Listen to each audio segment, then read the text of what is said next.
حضرت محدث اعظم پاکستان مولانا ابوالفضل محمد سردار احمد رحمۃ اللہ علیہ کے بڑے شہزادے ابھی حیات تھے، محمد فضل رسول حیدر رضوی رحمۃ اللہ علیہ۔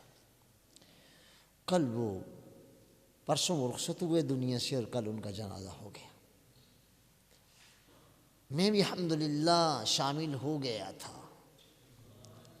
جب میں جنازگاہ کے قریب پہنچا، دھوبی گھاٹ کے قریب، تو میں نے اپنے ڈرائیور کو کہا تم گاڑی یہاں دور کھڑی کر لو اور یہ نشانی ہے میں یہاں آ جاؤں گا، تم گاڑی میں بیٹھو۔ اور میں آگے چلا، الحمدللہ ظاہر ہے محدث اعظم کے بیٹے کا جنازہ تھا۔ بھئی کمال ہی مخلوق نکلی اور الحمدللہ لوگ دوڑ دوڑ کر آ رہے تھے۔ حضور آپ کی تو سنا تھا طبیعت نہیں ٹھیک۔ میں نے کہا طبیعت نہیں ٹھیک تو پھر بعض جوان حضرت فرض کفایہ تھا جنازہ۔ میں نے کہا بیٹے فرض کفایہ ہے، مسئلہ مجھے بھی آتا ہے، لیکن آپ کے لیے باقی سب کے لیے، میرے لیے فرض کفایہ نہیں تھا، فرض کفایہ نہیں تھا، میں نے اسے فرض عین سمجھ رکھا تھا کہ میں دنیا میں ہوں اور ابھی میں چل پھر سکتا ہوں، اور میں میرے پیر کے پیر کا بیٹا دنیا سے چلا جائے اور میں اس کے جنازے میں شامل نہ ہوں۔ الحمدللہ رب العالمین۔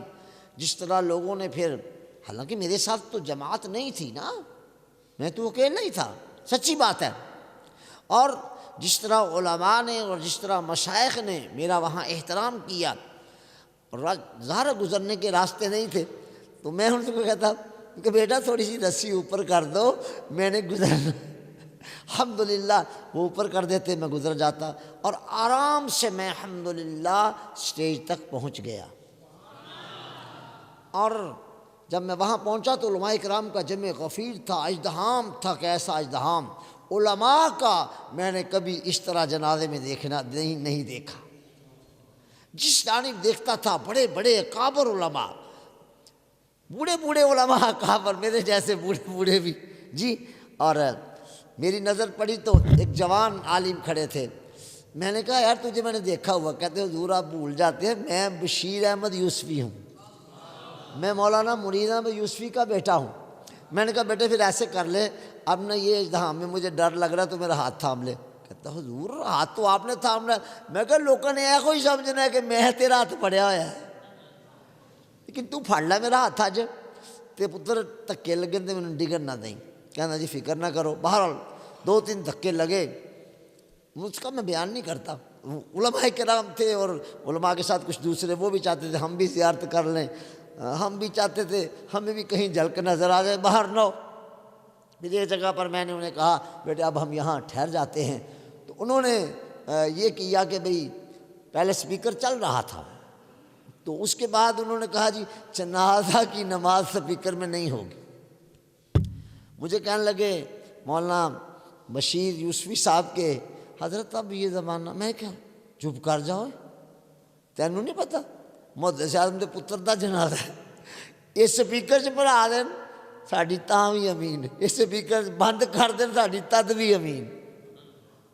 ہم تو اس گھرانے کے قدردان ہیں۔ باہر نو وہ پھر پیچھے لوگوں نے سمجھا کہ جنازہ شروع ہو گیا، انہوں نے دوبارہ سپیکر کھول کر یہاں سے اعلان کیا کہ ابھی جنازہ شروع نہیں ہوا۔ اور نو پھر دوبارہ مکبر کھڑے کیے گئے اور مکبر تکبیریں کہیں، نماز جنازہ پھر بغیر اس کے ہی سپیکر کے ہی ادا کی گئی۔ یہ مولانا جو ہے وہ بشیر یوسفی صاحب سے میں بھی پوچھوں گا کہ نماز جنازہ کی امامت کس نے کی تھی، نہیں مجھے یقین نہیں ہے۔